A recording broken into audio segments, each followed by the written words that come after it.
কোথায় পাওয়া গেছে? এখন আমরা যেটা করি অনেক সময় দেখা যায় যে মেশিন চালু করে রাখছি, যেটা এবারে হয়েছে হিউমিডিফায়ার চালু করে নেই, তাই আপা অনেক সময় মেশিন এখানে সব সময় দুইটাই থাকে, যে কোনো বিদ্যুৎ মেশিন দেখবেন বাইরে যে সিক্রেট এগুলি দুইটা ইলেকট্রিক কানেকশন দুইটা থাকে, একটা মেশিনের জন্য একটা হিউমিডিফায়ারের জন্য।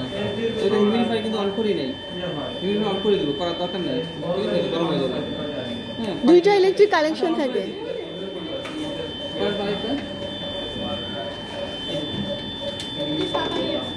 মানে দুইটা পাওয়ার কর্ড থাকবে, দুইটাই লাগাইতে হবে।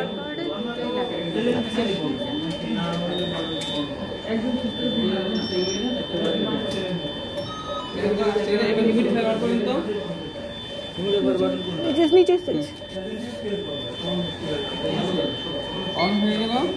এখানে সেটআপ ওই যে পিএস পেট্রি গ্রেটার দ্যান 40 মিলি বার আছে, পিএস পেট্রি হচ্ছে 40 মিলি বার আছে, এটা আমরা যদি কমায় রাখি, হ্যাঁ এটা আগের বেশি একটা রাখি আমাদের নরমাল দিকে।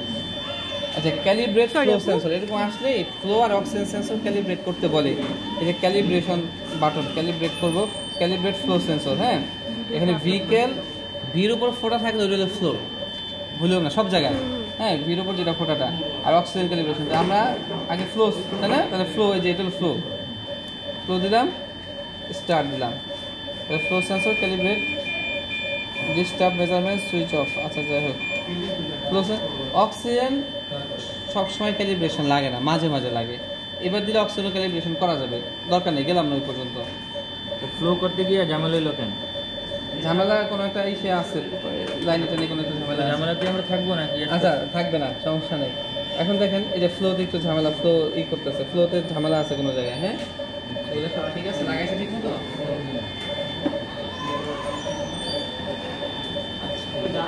না, ওটা কি পেশেন্টের এখানে, ওইখানে ওই যে এটা যেটা এটা লাগানো ছিল, এই যে ফ্লো সেন্সর খোলা, দেখছেন? এটা ফ্লো সেন্সর। হ্যাঁ, ফ্লো সেন্সরই খোলা আছে। এটার দাম কিন্তু অনেক, 2 লাখ টাকা। 2 লাখ, ঘরটার দাম। আর এইটা না থাকলে এখানে কোনো সব ভ্যালুলেস, বুঝছেন? কারণ এই যে কি পাচ্ছে না পাচ্ছে, কত আউটপুট দিবে না দিবে, সব এই ফ্লো সেন্সর। এটা না থাকলে তো আলটিমেটলি লাভ নেই কোনো জিনিস। আবার ক্যালিব্রেশন করি। আচ্ছা, ভিকেল ডান, স্টার্ট ক্যালিব্রেশন হয়ে গেছে। হ্যাঁ, এখন এখন ও মুডে আছে, দেখেন ও মুডে আছে, দেখেন এখন আর যে ফ্লো চাপ আগে যে আসতো ওরকম নাই, ফ্লো সেন্সর ক্যালিব্রেটেড হয়ে গেছে, এসআইএমপি মুডে আছে আমরা জানি। তো ও হচ্ছে মূলত দুইটাই, ও হচ্ছে একটা কনভেনশনাল ভেন্টিলেটরও, আবার as well as high frequency. তো এখন আমি যদি কনভেনশনাল ভেন্টিলেশন দরকার আছে, দেখেন না, আচ্ছা হাই ফ্রিকোয়েন্সি যাই, এখানে আছে ভেন্টিলেশন মুড আর ভেন্টিলেশন অপশন, আমি মুডে যাই। হ্যাঁ, আমি কি দিতে চাই? হ্যাঁ, আমি যদি হাই ফ্রিকোয়েন্সি দিতে চাই, হাই ফ্রিকোয়েন্সি আমার হবে সিপিএফের সাথে আর আইএমবির সাথে, এই দুটো হচ্ছে আমার হাই ফ্রিকোয়েন্সির মুডের সাথে দেওয়া লাগে। আর এসআইএমবি আর এসআইপিপিভি, এটা এসআইপিপিভি জানো কি? AC mode. তাহলে এসআইপিপিভি আর এসআইএমবি এটা হচ্ছে হাই ফ্রিকোয়েন্সি হবে না। হ্যাঁ, এই সিপেপ আর ওই সিপেপ, ওই যে বাচ্চার সেলফ ব্রেথ থাকতে হবে, এটার সাথে এটা কোনো সম্পর্ক নেই। হ্যাঁ, ঠিক আছে। তো আমি যদি হাই ফ্রিকোয়েন্সি দিই, তাহলে সিপেপ দিই, সিপেপ দেওয়া যাবে সবগুলোর সাথে। হ্যাঁ, আইএমবি দেওয়া যাবে না, যদি এয়ার লিক সিনড্রোম থাকে তাহলে আইএমবি দেওয়া যাবে না হাই ফ্রিকোয়েন্সির সাথে, ঠিক আছে। আর সিপেপ সবগুলোর সাথে দেওয়া যাবে। তবে সিপেপের একটা ডিসঅ্যাডভান্টেজ, যেটা সিপেপ আইএমবি মাঝে মাঝে একটা সাইড ব্রেথ দেয়, মানে অ্যালভিউলে রিক্রুট করার জন্য, in addition to the high flow মাঝে মাঝে সে কনভেনশনাল ভেন্টিলেশনের মতো ব্রেথ দিবে। এটা হচ্ছে যেই ডিজিজে আমরা মনে করি যে তার অ্যাটেলেকট্রিক প্রবলেম থাকতে পারে, মাঝে মাঝে অ্যাটেলেকট্রিক হতে পারে, তাকে আমরা আইএমবি প্লাস হাই ফ্রিকোয়েন্সি দেওয়া ভালো। যেমন আরডিএস, হ্যাঁ, ইনিশিয়ালি তাকে আইএমবি বা আইপিপিবি সাথে হাই ফ্রিকোয়েন্সি দেওয়া ভালো। আর যেটা মনে করি যে না, তার এয়ার লিক সিনড্রোমের একটা পসিবিলিটি আছে, তাহলে তাকে আমরা সিপেপ প্লাস হাই ফ্রিকোয়েন্সি। আচ্ছা, তাহলে আমি সিপেপে যাই, যেহেতু সব জায়গায় দেওয়া যাবে ব্লাইন্ডলি। সিপেপে দিলাম, অন দিলাম, এবার হাই ফ্রিকোয়েন্সি দিব। হ্যাঁ, হাই ফ্রিকোয়েন্সি দিলাম, এখন অন দিলে হাই ফ্রিকোয়েন্সি অন হয়ে যাবে। হ্যাঁ, অন যখন দিব, এই যে হাই ফ্রিকোয়েন্সি অন হয়ে গেল, recalibrate flow sensor if change. আচ্ছা, এখন এটা তো মুড গেল, তাহলে আমি এটা ভেন্টিলেশন অপশনে যাব, কি অপশন দিব? দেখেন এইখানে অবশ্য লেখাই আছে অপশন, অবশ্য এই যে হাই ফ্রিকোয়েন্সি দিলে এই অপশনটা চলে আসছে, ফ্রিকোয়েন্সি আর অ্যামপ্লিটিউড। হ্যাঁ, তো ফ্রিকোয়েন্সি সাধারণত আমরা 10, 12, 8 এরকমই দিই, আমরা 10 দিতে পারি। এটা এই যে কার্সরটা কোথায় আছে, 12তে আছে না, মাইনাস করলে মাইনাস হয়ে যাবে, 10-এ আসবে। অ্যামপ্লিটিউড, তাহলে নিচে নামবো কিভাবে? এই যে অ্যারো আছে দেখেন, অ্যারো দিয়ে ওঠা, অ্যারো দিয়ে নামা, তাহলে এটা যদি দেই অ্যারোটা নিচে আসবে। অ্যামপ্লিটিউড 100% দেওয়ার দরকার নেই আসলে। অ্যামপ্লিটিউড বলবে যে আমার ভিজিবল চেস্ট ভাইব্রেশন হইতে যত অ্যামপ্লিটিউড দরকার তত অ্যামপ্লিটিউড দিব। হ্যাঁ, লোয়েস্ট তো 50, তারপরে আমরা পারি না 30 পর্যন্ত পারি। হ্যাঁ, তা আমরা অ্যামপ্লিটিউড কমাতে থাকি।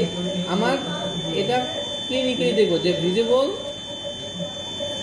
30 নিচে দিব না, কিন্তু আসলে এখানে এই এই ভেন্টিলেটর একটু ঝামেলা। অ্যামপ্লিটিউড আসলে পার্সেন্টেজে আসে না, অ্যামপ্লিটিউড আসে ডেল্টা পি হিসেবে। অ্যামপ্লিটিউডটা তো মেইনলি পিপ কে রিপ্রেজেন্ট করে, PIP K amplitude is homologous to the PIP of the conventional ventilation. ঠিক আছে, তো এইখানে অ্যামপ্লিটিউডটা দিয়েছে কিভাবে? পার্সেন্টেজ। এটা ডেডিকেটেড, এটা তো ডেডিকেটেড ফর হাই ফ্রিকোয়েন্সি না, যে কারণে অ্যামপ্লিটিউডগুলো ডেল্টা পি দিয়ে দেখবেন যে ডেল্টা পি সমান সমান অ্যামপ্লিটিউড 30, 28 এরকম। তো ওইগুলো হচ্ছে আসলে অ্যামপ্লিটিউড। তো এখানে আমরা ভিজিবল চেস্ট ভাইব্রেশনের জন্য যতটুকু অ্যামপ্লিটিউড দরকার এটা 30 থেকে 100% পর্যন্ত দিতে পারবো। হ্যাঁ, এটা হলো অ্যামপ্লিটিউড। এছাড়া আরো কয়েকটা জিনিস আমরা ইউজ করি, সেটা হচ্ছে ব্যাকে যদি যাই, ব্যাকে গিয়ে যেমন আমরা হাই ফ্রিকোয়েন্সিতে মূলত একটা দিই অ্যামপ্লিটিউড, একটা দিই ফ্রিকোয়েন্সি, একটা দিই মিন এয়ারওয়ে প্রেশার। তো মিন এয়ারওয়ে প্রেশার এটা এক মিনিট হয়ে গেলাম। আচ্ছা, এখানে যখন আসি একটা আছে মেজার, একটা আছে ভ্যালুস। মেজার হচ্ছে যেগুলো সে পাচ্ছে, হ্যাঁ। ভ্যালুস হচ্ছে সেট 1 আমি যেগুলো দিব, হ্যাঁ। সেট 1 মানে হচ্ছে কনভেনশনাল ভেন্টিলেশনের যেই প্যারামিটারগুলো সেগুলো হচ্ছে সেট 1, আর সেট 2 হচ্ছে যেগুলো হচ্ছে হাই ফ্রিকোয়েন্সি প্যারামিটারগুলো, হ্যাঁ, এগুলো সেট করলাম। আর মেজার হচ্ছে এগুলো সেট করার পর সেট 2 এর জিনিসপত্র কি মানে চেঞ্জ করতে পারবে এখান থেকে? এখান থেকে পারবো না, ওই যে ওখানে গিয়ে পারবো। ঠিক আছে, তাহলে আমি এখন হাই ফ্রিকোয়েন্সি অ্যামপ্লিটিউড আর ফ্রিকোয়েন্সিটা দিই। মিন এয়ারওয়ে প্রেশারটা আবার আমাকে দিতে হয় সেট 1-এ গিয়ে। মিন এয়ারওয়ে প্রেশার এখানে পিপের যে নবটা, পিপি মিন এয়ারওয়ে প্রেশার না। পিপের নবটা কাজ করে যখন হাই ফ্রিকোয়েন্সি মুডে থাকবে, পিপের নবটা কাজ করে মিন এয়ারওয়ে প্রেশারের নব হিসেবে। ঠিক আছে, কিন্তু এটাই কিন্তু মিন এয়ারওয়ে প্রেশার না। মানে তখন এই মুডে চলে গেলে পিপেরটা কাজ করবে, যে বুড়ান্ত ঘুরাই, তাহলে মিন এয়ারওয়ে প্রেশার কই আছে?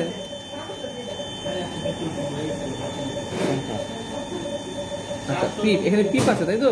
আচ্ছা, পিপ সরাসরি তাহলে মিন এয়ারওয়ে প্রেশার আমি মেজার 1-এর জায়গায়, এই যে মিন, তাই না? এবার দেখেন এটা কত আছে, 5 বরাবর আছে না? এবার আমি এটা দেখি বাড়তেছে। পিপ গ্রেটার দেন 8, মানে ও তো কনভেনশনাল, কারণ এটার বেশি তো আমরা দিই না কনভেনশনাল, এই জন্য অ্যালার্ম দিচ্ছে। সমস্যা নাই, আমি দিব কনফার্ম।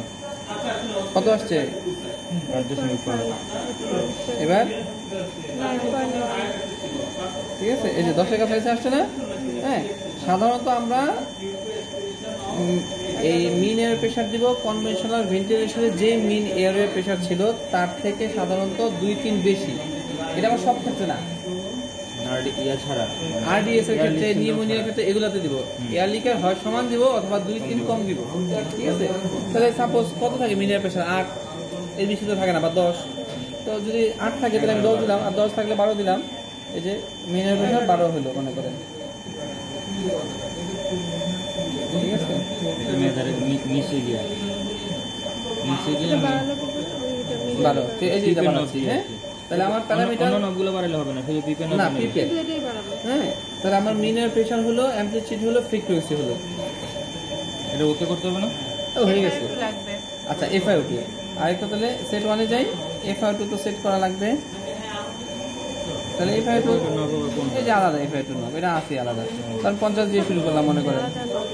ঠিক আছে, এটা ইন্ডিপেন্ডেন্ট। তাহলে এই চারটাই মোটামুটি আমার প্যারামিটার। এখন কখন বাড়াবো কখন কমাবো? মিন air pressure বাড়াইলে carbon die oxide wash out হবে, অক্সিজেশন ভালো হবে, এটা no doubt. Temperature বাড়াইলে carbon die oxide wash out হবে, মিন এয়ার প্রেশারটা পিপের মতো কাজ করে, মানে পিআইপি, মানে মিন মানে মিনি কোনোটার মতো মিন মানে মিন পিপের মতো কাজ করবে না, পিএফের মতো কাজ করবে না।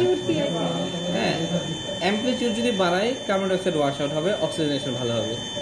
মিনের প্রেশার বাড়াইলেও কার্বন ডাইঅক্সাইড ওয়াশ আউট হবে, অক্সিজেনেশন বাড়বে। এফআইও2 বাড়াইলে অক্সিজেনেশন ভালো হবে। ফ্রিকোয়েন্সি যদি বাড়াই তাহলে কার্বন ডাইঅক্সাইড রিটেনশন হবে। আগে কি ছিল, ফ্রিকোয়েন্সি বাড়াইলে কার্বন ডাইঅক্সাইড ওয়াশ আউট হইতো না, এখানে ফ্রিকোয়েন্সি বাড়াইলে কার্বন ডাইঅক্সাইড রিটেনশন হবে, ফ্রিকোয়েন্সি কমাইলে কার্বন ডাইঅক্সাইড ওয়াশ আউট হবে। কারণ কি,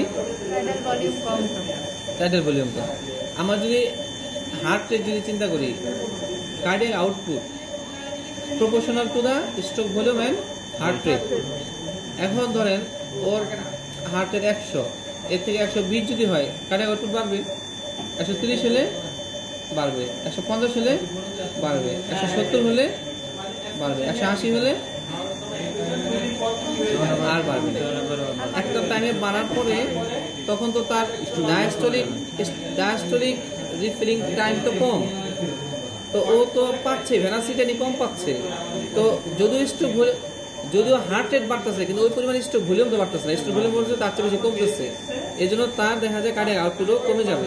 সেম এইখানেও ও তো ফ্রিকোয়েন্সি 10 মানে কত, 600, তাহলে 1 মানে তো 60। এখানে 1 মানে কিন্তু 60। দেখি ধরে দেখি, ধরেন এই কিন্তু প্রত্যেকটা ব্রেথ একবার। তা আগে আমরা নর্মাল দিতাম কত, 60। এখানে ফ্রিকোয়েন্সি 1 মানে হচ্ছে 60, তার মানে 10 মানে হচ্ছে 600। তাহলে 600 টাইডাল ভলিউম কত, মিনিমাম না? তো যদিও রেট অনেক বেশি, কিন্তু টাইডাল ভলিউম মিনিমাম থাকার কারণে যেই পরিমাণ রেট বাড়ছে তার চেয়ে বেশি টাইডাল ভলিউম কমছে। যে কারণে ফ্রিকোয়েন্সি কমাইলে টাইডাল ভলিউম বেড়ে যায় আর কার্বন ডাইঅক্সাইড ওয়াশ আউট হয়। কারণ carbon dioxide wash out is proportional to, শুধু কিন্তু রেট না, প্রপোর্শনাল টু কি, রেট ইনটু টাইডাল ভলিউম। হ্যাঁ, ওটা মানে কি, মাইনর ভেন্টিলেশন। কার্ডিয়াক আউটপুট যেটা, ওটা এখানে নাম কি, মাইনর ভেন্টিলেশন। কার্ডিয়াক আউটপুট তো একই জিনিস। তো tidal volume carbon dioxide wash out is proportional to the minor ventilation, not rate. ঠিক আছে, এই জন্য এখানে উল্টায়, মানে ফ্রিকোয়েন্সির ক্ষেত্রে। তাহলে এটা বাড়াতে থাকবো, কমাইতে থাকবো, কত যাবো, মিনের প্রেশার 20 পর্যন্ত যেতে পারি, অ্যাম্পলিটিউড তো 100% পর্যন্ত যেতে পারি। কিন্তু এখানে যদি 100% আসলে অ্যাম্পলিটিউড আমরা ডেল্টা পি দিয়ে বোঝাবো, 30 পর্যন্ত বা 35 পর্যন্ত যেতে পারি। পিআইপি এখানে কোনো রোল নাই, না হাই ফ্রিকোয়েন্সিতে তো রোল নাই, ওটা হচ্ছে নর্মাল ভেন্টিলেশনের ক্ষেত্রে। এটা কি অম্ফোলাসিস, ব্লাডার স্ট্রোক, অনেক কিছু আছে। না কিন্তু ব্লাডার স্ট্রোক হলে anorectal malformation, omphalocele, bladder exstrophy, anorectal malformation, spinal disease. তাহলে কোন ডিজিজ এটা, যে ওএসিস আছে না, ওইটার মধ্যে বলছে 4টা। আর কিছু জানা আছে? হাই ফ্রিকোয়েন্সি শেষ, মানে হাই ফ্রিকোয়েন্সি। আচ্ছা কাদের দিব, তাই তো? কাদের দিব, কখন দিব, কি করব, একটা হচ্ছে আমরা মোটামুটি 3টা কন্ডিশন যদি ই করি। এক হচ্ছে কনভেনশনাল ভেন্টিলেশন ফেল, তাকে দিতে পারি। ফেল কখন বলবো, মানে কত পর্যন্ত যাব? হাইয়েস্ট সেটআপে কার্বন ডাইঅক্সাইড মেইনটেইন হচ্ছে না, অক্সিজেনেশন মেইনটেইন হচ্ছে না, এটা পিআইপি 20 পর্যন্ত আর পিডব্লিউপি 8। 25 বলে। টার্মের ক্ষেত্রে কিন্তু পিআইপি বলে 28 থেকে 30, টার্মের ক্ষেত্রে। প্রি টার্মের ক্ষেত্রে 25 পর্যন্ত, 25 থেকে 28 এরকম। ওটা কি পিপ সহ নাকি শুধু এখন না, ওটা টোটাল পিআইপি। আমাদের মেশিন যেটা, ওটা একটু ঝামেলা আছে, মানে টোটাল পিআইপি তো পিডব্লিউপি সহ। এটাও ঝামেলা আছে। কোন মেশিনে আছে সরাসরি পিআইপি সেট করলে যা ওইটাই টোটাল। আমাদের আমাদের যে টাচ, টাচটা হচ্ছে যা পিআইপি সেট করব তার সাথে পিপ অ্যাড হয়ে টোটাল আসবে। টোটাল যেটা সেটা হচ্ছে আমার 28 পিক প্রেসার। ওইটাই পিআইপি আসলে। হ্যাঁ, তো এটা হলো টার্মের ক্ষেত্রে 28 থেকে 30, পি টার্মের ক্ষেত্রে হচ্ছে 25 থেকে 28 এরকম। আর এফআইও2 100% দেওয়ার পরও মানে মেনটেন হচ্ছে না, তখন দিব। আরেক হচ্ছে এয়ারলিক সিন্ড্রোম হলে তাদেরকে দিব। আরেক হচ্ছে অক্সিজেনেশন ইনডেক্স 30 এর উপরে গেলে হাই ফ্রিকোয়েন্সি, 40 এর উপরে গেলে তাই না, এরকম ছিল। হ্যাঁ হ্যাঁ হ্যাঁ। অক্সিজেনেশন ইনডেক্স জন্য কিভাবে বের করে বলবো? আর ম্যাপ হচ্ছে ইনটু এফআইআর2 আছে। আর হচ্ছে যদি এটা লাং প্রোটেক্টিভ মেকানিজমে অনেক সময় প্রিমেচুর বাচ্চা 28 সপ্তাহ 30 সপ্তাহের বাচ্চা লাং প্রোটেক্টিভ মেকানিজম অনেক দিন মেনটেন থাকবে, তাকে ইনিশিয়ালি আমি 28 সপ্তাহ নিচে ইনিশিয়ালি হাইব্রিড দিতে পারি। এটা লাং প্রোটেক্টিভ মেকানিজম। আচ্ছা, ও লাং প্রোটেক্টিভ মেকানিজম কেন বলতেছি, একটা হচ্ছে আমাদের যত ইয়ারলি সিনড্রোমগুলো হয়, মেইনলি ইয়ারলি সিনড্রোমটাই তো হ্যাজার্ডাস, তাই না? এখান থেকে কিন্তু বিপিডি হয়। তো যখন আমরা মেইন এয়ার প্রেশার দিই, একটা sustain pressure through out the respiratory cycle, কখনো ওঠানামা করে না। এই সাস্টেইন যখন প্রেশারটা দেয়, ধরেন একটা জোরে একটা প্রেশার দিয়ে দিলাম, হঠাৎ করে একটা ঘুষি মারলাম, কোনটা খারাপ লাগবে? হঠাৎ মাঝে মাঝে একটা ঘুষি দিলে খারাপ লাগবে না? তো এই যে পিআইপি করে কি, ওখানেও তো একটা মেইন এয়ার প্রেশার থাকে, in addition to main air pressure, তখন আবার পিআইপি মাঝে মাঝে একটা যে কিছু দিতে থাকে। তো এই যে হ্যামারিং করতে থাকে তখন দেখা যায় টিস্যু ইঞ্জুরিগুলো হয়। কিন্তু এটা যখন সাস্টেইন প্রেশার থাকে তখন ওই টিস্যু ইঞ্জুরিগুলো হয় না, নিউমোথরাক্স হয় না। আচ্ছা, এখানে হচ্ছে আমরা দুইটা নব ঘুরাইলাম, এইটা আর এইটা, আর এগুলার কোনো রোল আছে? পিকো ঘুরে যায়, সমস্যা নাই। হ্যাঁ মিন বাড়লে যে পিকো ঘুরে যায়, পিপ ঘুরাইলেই তো মিন বাড়বে না এটা ঘুরে দুইটা হয়, এটাও করে এই যে মিনটাও বাড়ে। না পিকে ওটা সমস্যা নেই, ওটা সমস্যা নেই, ওটা সমস্যা নেই। মানে এটা আমি এগুলার কি কাজ? টিআই 15 করলে এটা 36 হয়ে গেল, 41 হয়ে গেল, এটা সমস্যা নেই। আচ্ছা, এই যে টিআই টিই এগুলো কিছু করব না, এগুলো কি পয়েন্ট না, এটা হচ্ছে যখন আমরা কনভেনশনাল ভেন্টিলেশন দিব, কনভেনশনাল এটার সাথে ওই যে এসআইএমবি দিব, এটা যেটা এসআইএমবি হয়, এই যে এসআইএমবি, তাহলে আমি এখানে এই যে এখন আছে কি সিজেপ প্লাস হাই ফ্রিকোয়েন্সি, তাহলে আমরা ভেন্টিলেশন মোডে যাই, মোডে গিয়ে কি দিতে চাই? এসআইএমবি দিলাম, এসআইএমবি অন করে দিলাম। এখন দেখেন এসআইএমবি অন করার সাথে সাথে কিন্তু আমাকে প্রেশার পিপ আছে কত 20, তাহলে আমাকে এসআইএমবি দিয়ে পিপ ঠিক করতে হবে না আগে পিপ ঠিক করা লাগবে? তাহলে কিন্তু লাং পুরো ফেটে যাবে, তাই না? কারণ ও তো অলরেডি দিচ্ছে প্রেশার, তাহলে পিপ আমার 5 নিয়ে আসতে হবে। পিএপি কত আছে? 30, তাহলে ওকে কিন্তু আগে আমার ঠিক করতে হবে। 20 দিলাম, তাহলে 20 দিলাম আর 6 দিলাম বা 5 দিলাম। হ্যাঁ, এখন আমার কাছে এমবি লো। আচ্ছা, এইখানে যে পিআইপিটা, এটা হচ্ছে অ্যাকচুয়াল পিআইপি, এখন পিএপি, এখন এসআইএমবি যখন দিচ্ছি এখন পিএপি চলে আসছে। হ্যাঁ, এটাতে আমি এসএমবি এসি দিমু, কোনটাতে? এটাতে এসি দেওয়া যাবে না? ওই যে এসআইপিপি বলছি, ঠিক আছে। আর এই দুটো তখন এখন দেখেন এটা ধরেন, এটা ধরেন পুরোটা। এখন তাহলে আমার আর পিএপি তো কাজ আর এফআইও কাজ তো হয়ে গেল।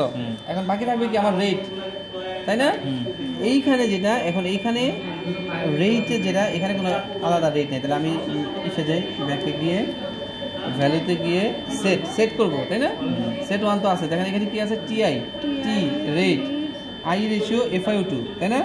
আর সেট 2 তে যদি যাই ওগুলো, আর হচ্ছে মেজার 1 এ এখানে যে প্রেশারগুলো আছে। হ্যাঁ, তাহলে এখন পিক প্রেশার কত আছে? 13, কমাইতে পারবো না, পিক প্রেশার 23, হ্যাঁ 23, একটু কমাই আমি। আর পিপ আছে 6 এর মতো, তাই তো? আর এফআইও আছে 60%, ওই 60 এর 61 দেখাচ্ছে।